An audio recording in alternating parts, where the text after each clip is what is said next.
சிவாய நம. அனைவருக்கும் வணக்கம். உமையொரு பாகன் யூடியூப் சேனலுக்கு உங்களை அன்போடு வரவேற்கிறேன். உங்கள் ஆதரவை என்றும் நாடும் உங்கள் லட்சுமி.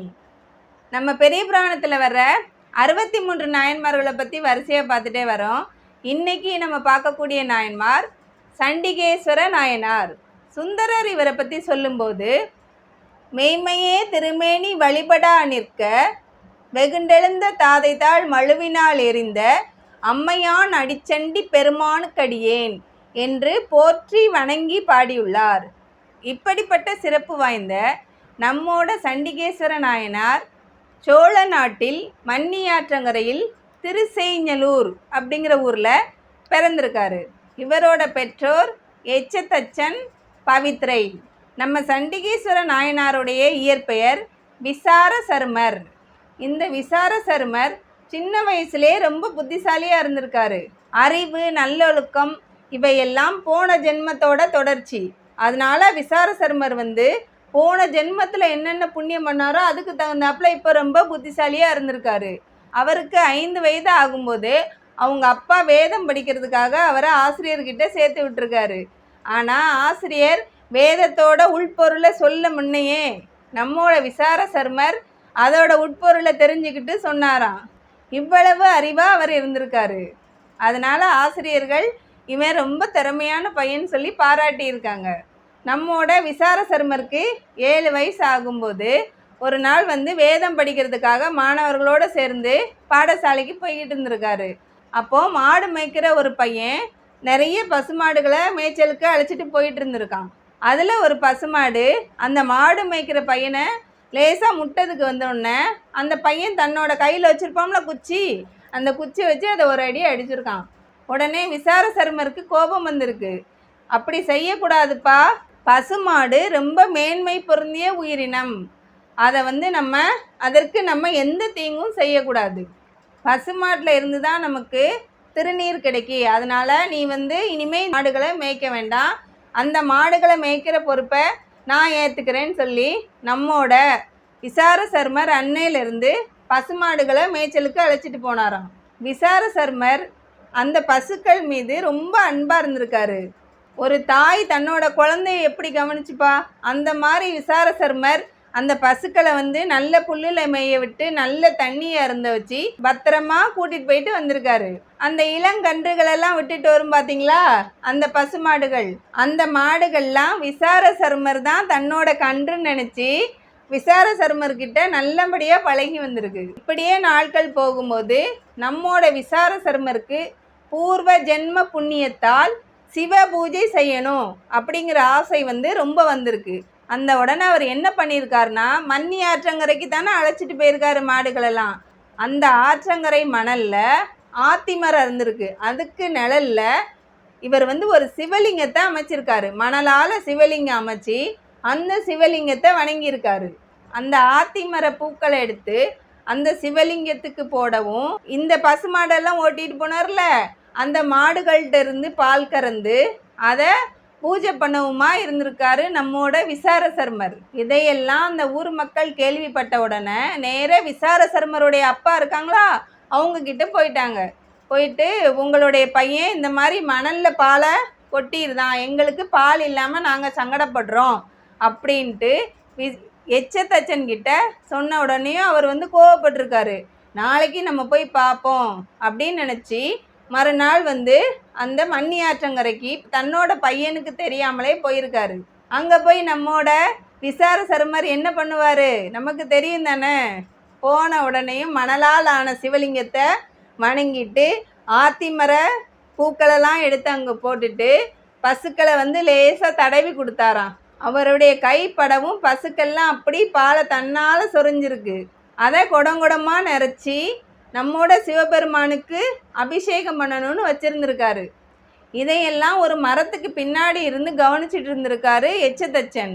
அந்த பாலை எடுத்து மண்ணாலான சிவலிங்கத்து மேலே நம்மோட விசார சர்மர் அபிஷேகம் பண்ணவும் அவருக்கு கோபம் அதிகமாயிருக்கு. இவன் என்ன இப்படி பாலை கொட்டிட்டு வம்பாக்கிட்டு இருக்கானே, ஊர்க்காரங்கெல்லாம் நம்மகிட்ட குறை சொல்கிறாங்களே, கொஞ்சம் கூட விவரம் இல்லையா இந்த பையனுக்குன்னு சொல்லி நம்மோட எச்சத்தச்சன் நினச்சிக்கிட்டு ஒரு கம்பு இருந்திருக்கு. அந்த கம்பை எடுத்து விசார சர்மருடைய முதுகுல நல்லா அடி அடின்னு அடிச்சிருக்காரு. ஆனால் விசார சர்மருக்கு சுய நினைவே இல்லை. அவர் முழுவதுமா தன்னை சிவ பூஜைக்கு அர்ப்பணிச்சிருக்காரு. அதனால அவருக்கு அவங்க அப்பா அடிக்கிறது கொஞ்சம் கூட உணரல, தெரியவும் இல்லை. இதனால அவங்க அப்பாவுக்கு இன்னும் ரொம்ப கோவம் வந்துருச்சான். என்ன இந்த பையன் இப்படி இருக்கான், இன்னமும் கவனிக்க மாட்டுக்கானே அப்படின்னு சொல்லி என்ன பண்ணியிருக்காருன்னா, அந்த பால் குடம்லாம் இருக்குல்ல, அந்த பால் குடத்தை தன்னோட காலால் எட்டி மிதிச்சிருக்காரு. அந்த பால் குடத்துலேருந்து பால் கொட்டவும் நம்மோட விசார சர்மருக்கு கடுமையான கோவம் வந்துருச்சான். பக்கத்தில் ஒரு கோல் கிடந்திருக்கு. அந்த கோலை எடுத்து, இந்த கால் தானே அந்த பாலை கொட்டுச்சுன்னு சொல்லிட்டு காலில் அவங்க அப்பான்னு கூட பார்க்கல, யார் அங்கே நிற்காங்கன்னு கூட அவருக்கு தெரியலை. அந்த கோலை எடுத்து காலில் ஒரு அடி கொடுத்துருக்காரு. அந்த நேரம் அந்த கோல் மழுவாகி அவருடைய கால் அப்படி போயிருச்சு. அந்த இடத்துலே அவர் கீழே விழுந்து இறந்துட்டாராம். இதையும் கவனிக்காம நம்மோட விசார சர்மர் மறுபடி சிவ பூஜையை தொடர்ந்துருக்காரு. இதை கண்டதும் நம்ம சிவனார் சும்மா இருப்பாராங்க.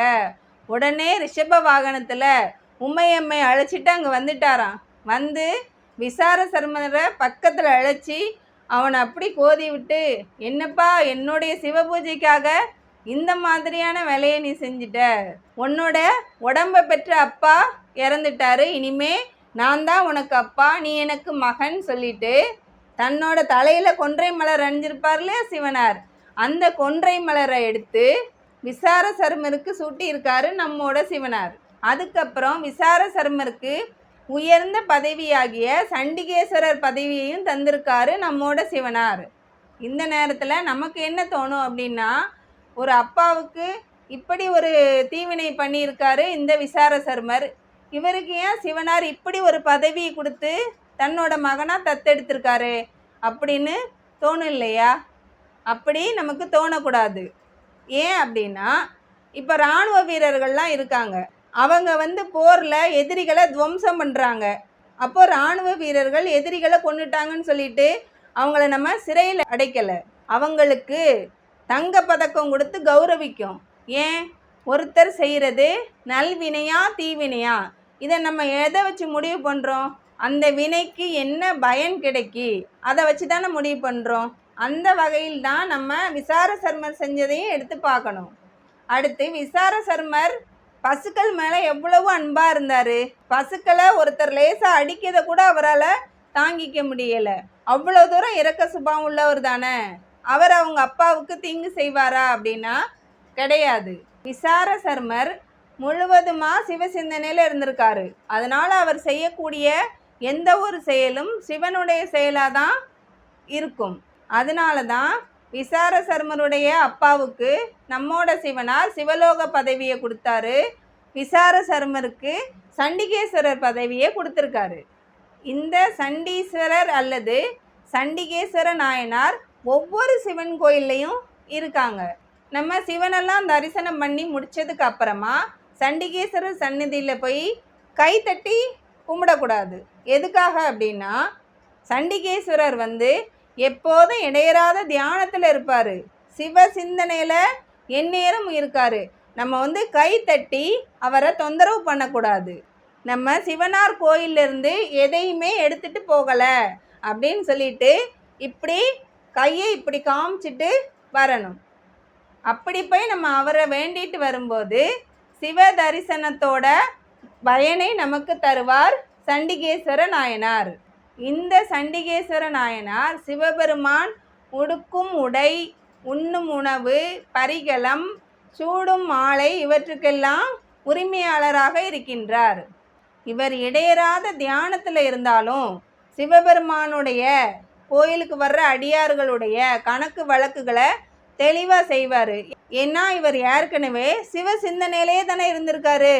அதனால் இப்பவும் இடையறாத தியானத்தில் இருந்தாலும் கணக்கு வழக்குகளை சரியாக வச்சிருப்பார் நம்மோட சண்டிகேஸ்வர நாயனார். இந்த 63 நாயன்மார்கள் அவங்க பட்ட சோதனைகள், அவங்க எப்படி சிவபெருமானை சென்றடைந்தார்கள் அப்படிங்கிறதுலாம் வரலாறா கதையா அப்படிங்கிற கேள்வி நிறைய பேருக்கு இருக்குது.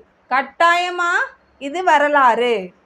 ஆனால் கதைன்னு சொல்கிறாங்களே, நாயன்மார்களுடைய கதைன்னு சொல்கிறாங்களே அப்படின்னு கேட்டால், இப்போ நமக்கு வாழ்க்கையில் ஒரு பிரச்சனை நடந்திருக்குன்னு வச்சுக்கோங்களேன். இன்றைக்கி நடக்குது, நாளைக்கு என்கிட்ட ஒருத்தங்க கேட்குறாங்க, எப்பா உன் பிரச்சனை என்னப்பா அப்படின்னு கேட்கும்போது நான் என்ன சொல்லுவேன் தெரியுமா அவங்களுக்கு?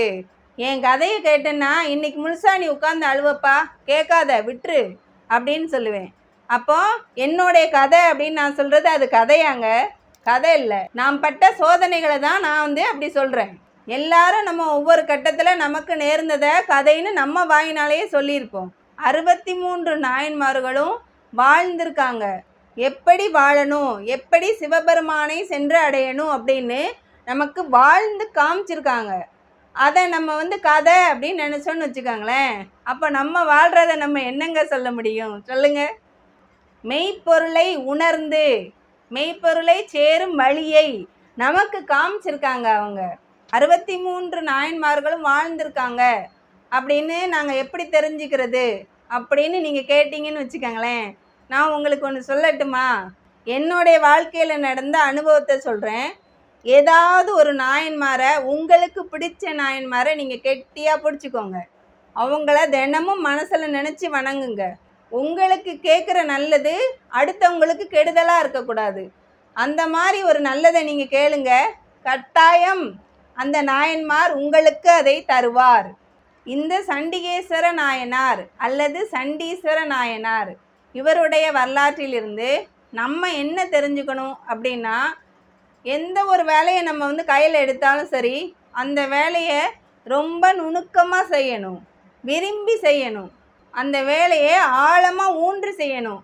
இப்படியெல்லாம் நம்ம செஞ்சோன்னு வச்சுக்கோங்க, அந்த வேலையில் நமக்கு 100% வெற்றி உறுதி.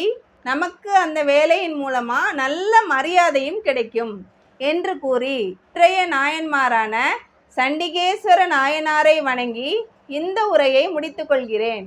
அடுத்த வீடியோவில் நம்ம பார்க்கக்கூடிய நாயன்மார் சைவ சமய குரவர் 4வரில் ஒருவர், நாவுக்கெல்லாம் அரசர். கண்டுபிடிச்சிருப்பீங்களே? ஆமாங்க, நம்மோட திருநாவுக்கரசு நாயனார் என்ற அப்பரை பற்றி அடுத்த வீடியோவில் பார்க்கலாம். நன்றி, வணக்கம்.